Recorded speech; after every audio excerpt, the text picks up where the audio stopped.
if you calculate certain numbers, key numbers, what I call the life number, the day number, I can pinpoint how that will be an exact match with somebody else and how you'll be so compatible with that person. And the only way I was able to prove this was when I found my wife.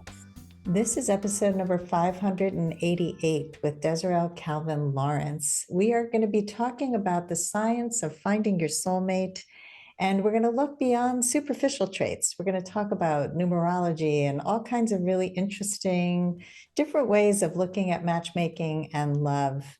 Hi, everybody. I am Sandy Weiner, and welcome back to Last First Date Radio, where we believe it is never too late to go on your last first date. And as a dating and relationship coach, I have written 2 books. One is called Becoming a Woman of Value: How to Thrive in Life and Love. And this book was written because I, for one, never really valued myself, and it really affected so much of my life. And once I became a coach and started helping people to value themselves from the inside out, I decided to write a book about all the steps that are important to take so you can show up, stand up, and speak up in your life. And the second book is called Choice Points in Dating. And I wrote this book because so many people feel that they don't have choices. And I know for a fact that we do have so many choices, from the mindset that we have around dating and relationships, to how we choose a partner, to knowing how to have conversations that move the relationship forward, to knowing when to stay, when to go, and how to know it's your last first date. Both books are available on Amazon for Kindle or paperback. And this week's tip from the first book is step 27, be proactive, not reactive. I'm actually reading a book right now called Talking on Eggshells by Sam Horn, and she talks a lot about this. We need to prepare so that we don't react when somebody triggers us. And the more we can prepare by working on ourselves, by realizing that we can sometimes put ourselves into somebody else's shoes and know that it's not just about us. It is such an important thing, and especially in the dating world, where so many of us build a whole story before we know anything about why the person's doing what they're doing. And by the time they reach out to us again, we're so angry at them that they don't even know why. And, it's just, you can sabotage something before it even gets off the ground. So my challenge to you this week is to be proactive, not reactive. Really try to ground yourself and have some conversations with yourself before you have conversations with somebody else.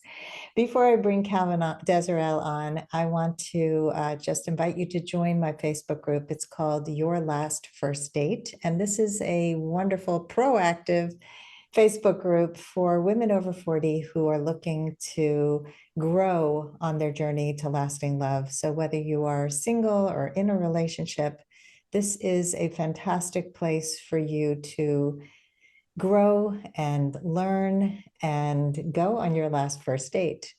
My guest today is Desirel Lawrence. He is the author of Power of Paradise and the Wiz Diary. He also offers insights into relationships. He blends metaphysics with practical advice, and his goal is to empower self-discovery and relationship success. He offers a unique method for quickly finding true love. He's also a matchmaker and a guide to meaningful relationships. And he has another book called Unleashing the Power of Deep Connections. Welcome to the podcast, Desirel. Thank you very much. Glad to have you all the way from Sydney, Australia. It's always fun to have people from the other side of the planet. Yes. So tell us a little bit about your matchmaking services. We spoke a little bit before we started today, but what led you to become a matchmaker? Well, long story short, I have always felt like a connection to people in general. When I meet people, I automatically connect. And so there was a point in my life where I just couldn't pick the right person to be with, because everyone I was meeting, I somehow connected with them. So I'm a kind of a people person. So I tend to connect with people. So I was always trying to find the right person, so to speak. who is the right person for me? Because it seems like I can probably go this way, I can go this way, I can go that way. Who is the right person? And so that question came about over 20 years ago. And I started doing research into these things. And one of that led into a very interesting research that allowed me to understand the dynamics that take place between relationships. That is, I uncovered a very interesting research that made me know how to pinpoint exactly what will be taking place in my relationship with somebody else if I did engage in that relationship. And so it's an old science. I picked it up, I studied it extensively, and then I started using it to understand my relationships with individuals. And what I realized was every last one of my relationships, the ones I've had, the ones I continue to have, every one of them fell under that tenet of description of what was going to take place. So I decided to take it a step further. I was like, what if there is a compatibility? Because sometimes this issues are you're compatible, but how about if there's a different science that can take you a step further? And so what happened was I got into the science of numbers. And I was very familiar with numbers for a long time. So I picked this particular science up, this research, and I was actually learning from doctors in the Eastern world. And what I realized was certain things, tenets in the numbers of individuals, the dates of birth of individuals, make them extremely compatible with somebody else. So it's not just about astrology or any of that, it's just the numbers. So if you calculate certain numbers, key numbers, what I call the life number, the day number, I can pinpoint how that will be an exact match with somebody else and how you'll be so compatible with that person. And the only way I was able to prove this was when I found my wife. And so that was the icing on the cake. When it wasn't even that I proved that, I was proving it basically with other people I was dealing with in my life. And then when I found my wife, before I actually went on my first date with her, I did the calculations and I said, all right, I'm going for it. And I went for it, and today we're married. And this is why I'm in Sydney. I would be in the United States right now if I wasn't married to her, because I did the date calculations. I was like, wow, this is perfect. And I actually moved continents for her. That's to show you how much I really did believe in this relationship. People say you'll move mountains for the right people, right? And you moved continents, so that's pretty awesome. Yes, I did. Let's talk a little bit about numbers, life numbers, day numbers. What does all that mean? Life number is a life path. What is life number is like a life path. What is the complete direction of your life? The day number is what happens within the context of your immediate environment, your immediate personality. So when I do the calculations, I tell people to go to a particular site. When they go to the site, I do the calculations of their life number and the day number. And when I do the life number and the day number, I actually try to find out who they are interested in getting to know. And I do the life number and the day number for that person as well. And I find out if it's a compatible match. And then I take it a step further and do more analysis, which I can discuss later, where I give like a breakdown of what would take place in the relationship if it did pan out, what to expect in that relationship. But usually the numbers is the critical aspect, because that solidifies the depth of connection that could be taking place between both individuals. So they go to a site and they take these like assessments and find out what their life and day numbers are? Yes, exactly. Okay. I know that you've done some work on celebrities with long-lasting marriages, and you have some case studies to share with us that prove that the number science works. Can you share with us some examples? A key one is Beyonce and Jay-Z. What makes them a compatible match? Uh, there's a day number 5 series that goes with them. The day number is 5. Day number 5 for both of them. Life number 4 for both of them. And they are actually perfect matches based on those 2 number signs and makes them very compatible. As a matter of fact, for the 5 and the 5, there is an irresistible natural attraction that comes within the bond by just getting them together in the same room in the first place. There's this automatic attraction. I looked at somebody like Tom Hanks and his wife been together for so long. Their combination matches are actually the same also for the number pairs. Well, the question is, how do you know their numbers? They haven't done this test. They haven't gone on the Oh, no, they've website. not done this. Oh, no. So what we do is they have their birth information is publicly available. So by looking at their birthday number and just their number pairs, we can tell just by doing the calculation that this person is actually compatible with the mates they're with. So I've done on so many celebrities that have long lasting marriages. I can go with another one, Harrison Ford and Callista Flockhart. Harrison Ford is July 13, 1942. His day numbers are 4, his life numbers are 9. Callista is November 11, 1964. Day number 2, life number is a 6. And I can go on and on. The 6 and the 9 are extreme match. It's an extreme match. It's actually one of the matches that is a combination for me and my wife. And so I can tell beyond a shadow of a doubt that you are with the right person by actually knowing these numbers. They've been together for 21 years, this Harrison and Callista. Let me go on. I can go ahead and give a few more examples. No, that's okay. Yes. I think we So have enough here. I can give examples for days, and the education, the education that I give breaks down all this so that you understand how this works and how you can actually apply to your life. Let's take a quick break to hear from our sponsors. This episode is brought to you by Amazon Music Unlimited. You can listen to over 70 million songs and thousands of playlists and stations. Plus, you can now stream your favorite podcasts like Last First Date Radio.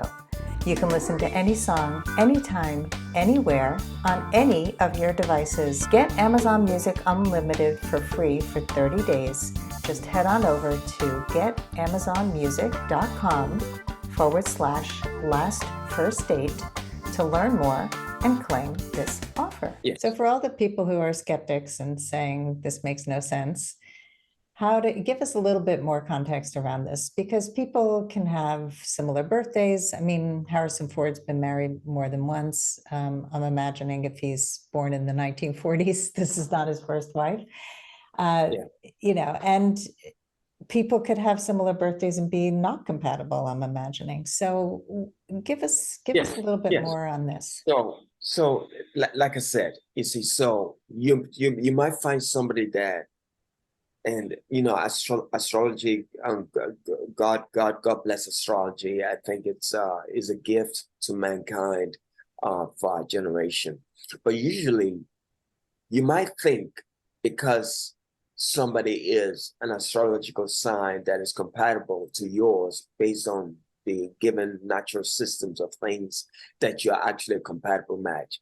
And it could not be further from the truth. As a matter of fact, sometimes you might feel like the person you're with is actually perfect based on astrology, but it's not, because those numbers are so critical to how you actually connect on a deeper level that you actually miss the point when you think you're compatible simply by signs. So people might say, Cancer and Taurus get along. But if the numbers are completely off, that might be a Cancer that ticks you off. as opposed to somebody that you get along with. So it's just those numbers are so crucial.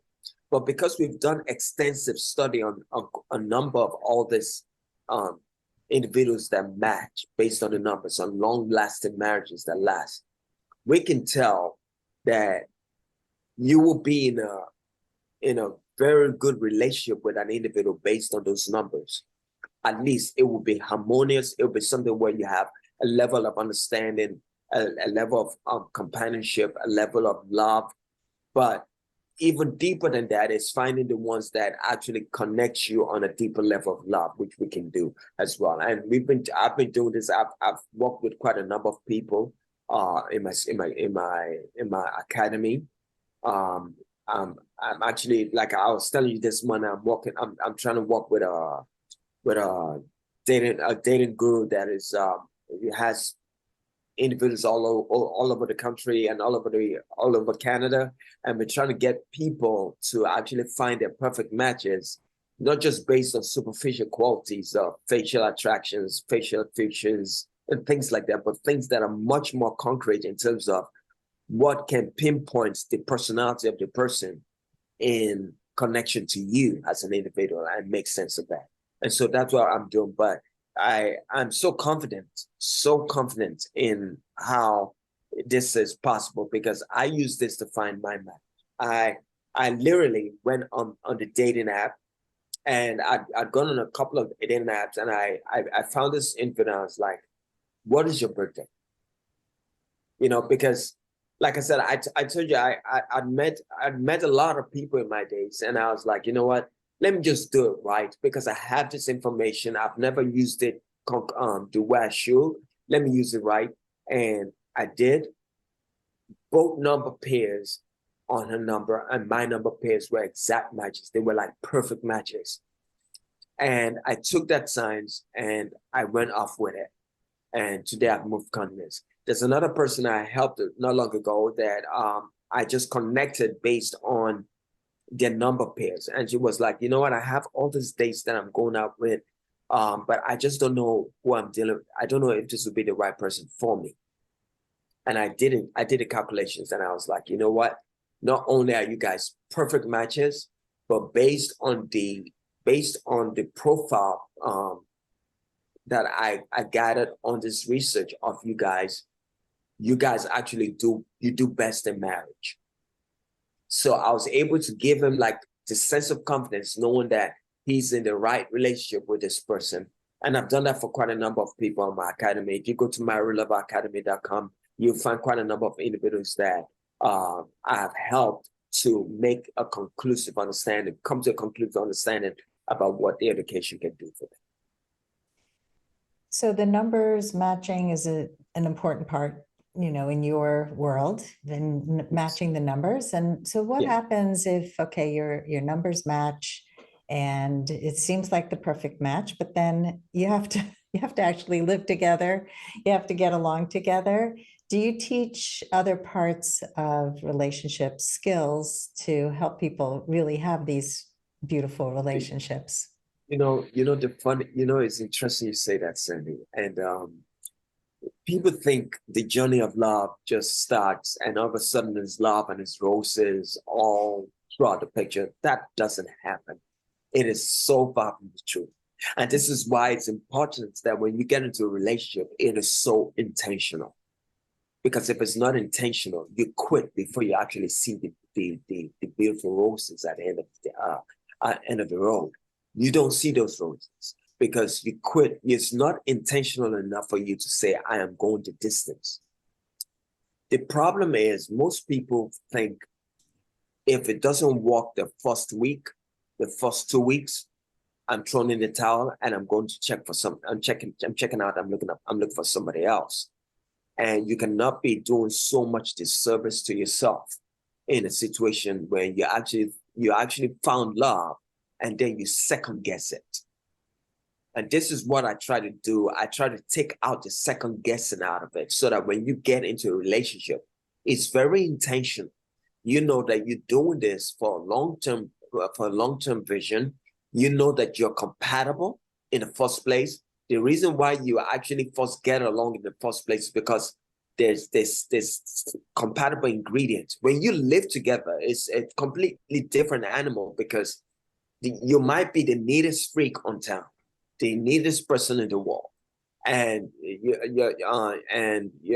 might have your partner might just put food on the table and not take it away, but you might get so irate with that all of a sudden you're like, all right, that's it, I'm out of this relationship, I can't do this. And you're like, are you serious? You're gonna throw away somebody that's going to be committed to you for the next 20 years if you only found a way to manage that side of the relationship where you tell the person, um, take your dishes and put it in the sink and wash it, or even you doing it for them, just taking that extra sacrifice, say, listen, this relationship is worth it. I'm just going to take the plate and do it for them until they learn to do it themselves. But instead of just throwing in the towel and saying, well, this is it, I've had enough of this. Because in a relationship that there comes a point where there has to be compromise, there has to be a give and take where you're ready to sacrifice for the person and the person is willing to sacrifice for you. But we're not asking for just a one-way street of sacrifice, but something where it's balanced and you understand the intentional aspect of being in that relationship. And so I think that is crucial in finding a relationship, knowing that the numbers might match, the numbers might be perfect, and you might get into the relationship and find out that, all right, this is not panning out the way I want. Maybe that's because you have certain held strong beliefs about how things are supposed to be done. You're fixed in your ways in certain ways. Can you bend a little? Can you find a way to make compromises? Can you go the extra mile to do that thing that you want them to do for you, and explain and show them by example that, and do that over time? And are you willing to go the distance over time to see if you can mend that aspect of the relationship and see if it gels eventually? Because everything is a habit. We learn things and it becomes a habit, and we can unlearn things and that becomes a habit as well.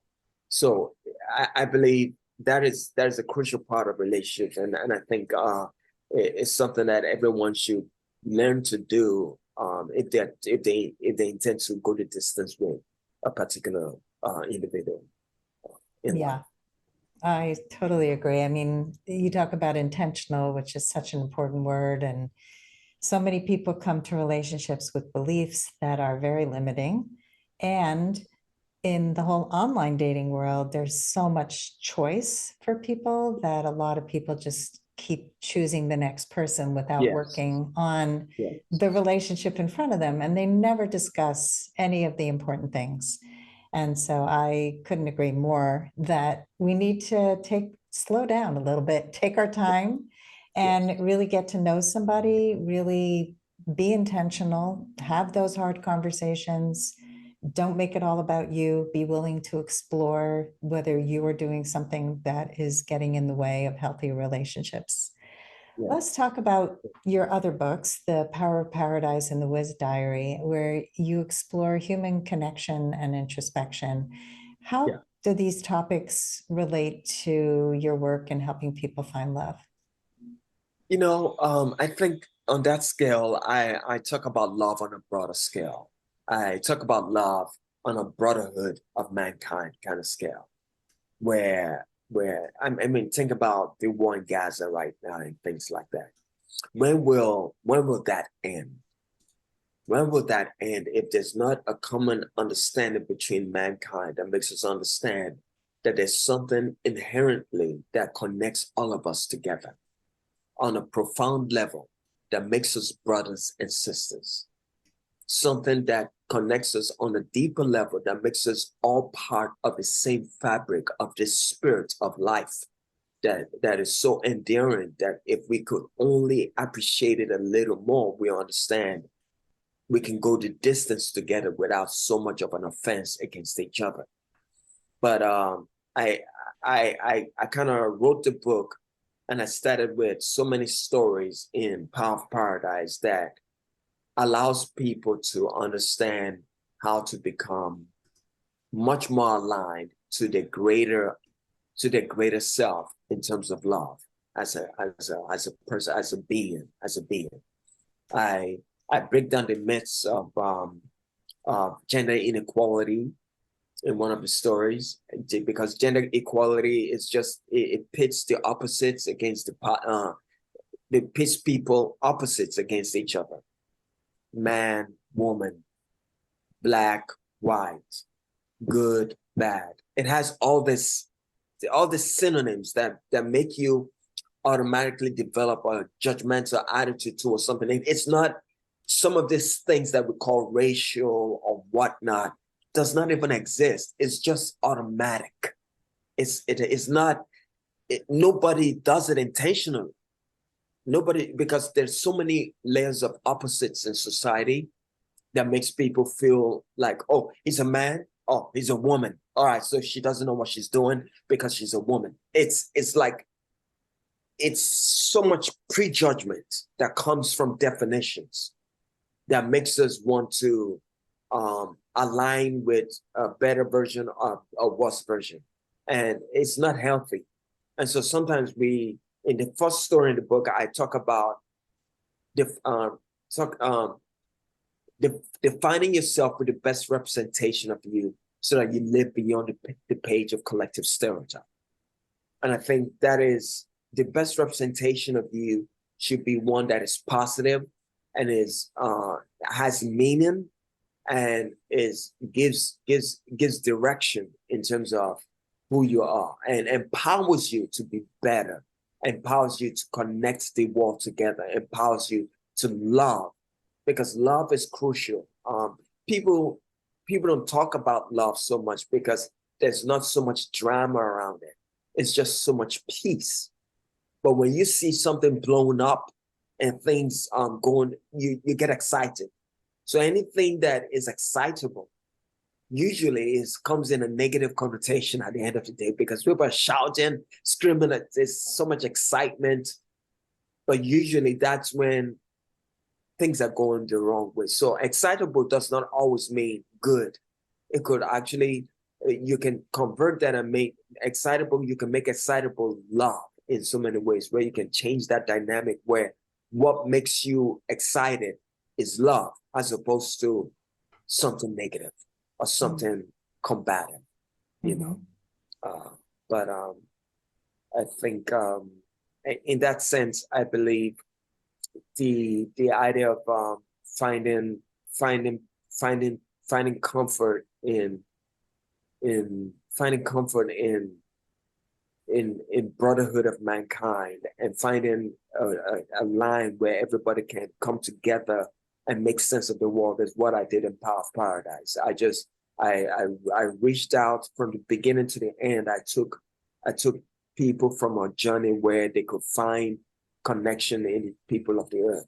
I did one with one of the stories I had with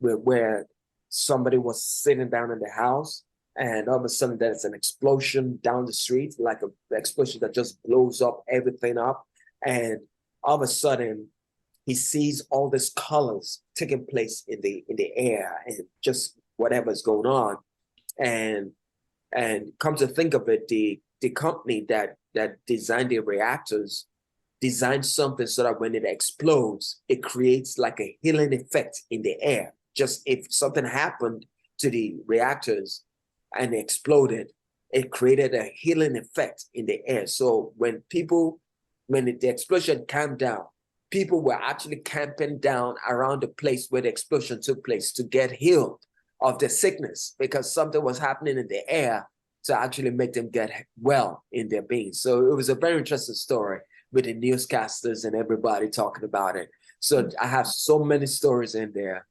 but that's Power of Paradise. Very, very interesting book. Definitely what to read, you know. So it sounds like a lot of what you write about is rising up to your higher self, stopping the judgment, finding the connection points, which are important not only in our romantic relationships, but in all relationships where we are not the other. We are not looking down on people as being inferior, but that we all are human and have so much more in common than we think. Yes. Yeah. So, Desirel, I'm going to ask you the question I ask everybody at the end of the podcast, which is, Yes. what are your final words of advice for anyone who wants to go on their last first date? You know what? That should have been the first thing I told you because I love the name of the podcast, Last Uh, First Date, because it seems, this is what I'll say. Last first date is for people over the age of 40, whatnot. I got married at the age of 45, if I'm right. So that was after my 40s. I found love after my 40s. Just like you said, dating is all over the place. You have so many options. I had too many options at a point in time in my life that I had to back off. But I'll say to people that have so many options, or people that don't have any options, is to give My Real Love Academy a go. I believe at the end of the day, you'll be able to pinpoint with almost uncanny accuracy who your perfect match is going to be. I do this, and what I do is I make sure you can go on Facebook. I can take you on Facebook and find your perfect matches right on Facebook using the date of births. So I try to help you in the process to actually find your perfect match. But this is unbelievable. I believe it. I believe we need it. We need it in this world where 70% of 60 to 70% of marriages end in divorce. It's just it is not. It's no more. It's no more. It's no more a situation where we just relax and say, this is what it is." It can't be what it is because it's destroying the fabric of society. It's destroying everything. It's destroying the sanctity of a lot of people's lives. The peace of mind that people have, they lose a lot of faith in the process of love and the process of life, and they become very senile in life simply because of it. Because it's not who wants to go into life not finding love, and then when you find it, it's the worst thing ever. Who wants that? Nobody wants that. And so what I'm trying to do is make sure that people can find love the first time around. Make that the last first date, where you go before you go on your first date, this is the right one for me. Let me just see if I can make this person realize that when I meet them, because I'm going to show them we are the perfect match for each other. I want to be able to set people up so before you go on your first date that this is somebody I should give my good attention to, because they might just be the one I spend the rest of my life with. My well, last first date your is last first date. yes. Desirel, I appreciate your passion and excitement around this topic, and you totally have like full belief in your method, and I respect that. And if you can share your website with our audience, and I'll put the other links in the show notes. Yes, the website is myrealloveracademy.com. Myrealloveracademy.com, and you spell it out fully. So that is that. Okay. I believe that's you can find any other information from me there. You can book a Okay. call with me and all that. Yes. Perfect. Well, thank you Yes. so much for coming on the podcast today and sharing about your journey to finding your wife, to helping others find their perfect match, and for believing in love the way that I do, and the importance of love and being your highest self. Thank you so much, Sandy, and I appreciate what you're doing too as well. I never knew. As a matter of fact, when I saw your podcast, I was like, "This is impossible." Last first date, I'm not like, this is just meant for me. Well, thank you again. And thanks everybody for listening. And if you love our show, please give us a high rating and review on Apple Podcasts. And as always, here's to your last first date. If you are ready to get unstuck gain new tools, become more empowered, and finally find your last first date, I'd love to talk to you. Fill out an application to be considered for a complimentary half-hour love breakthrough session at lastfirstdate.com/application.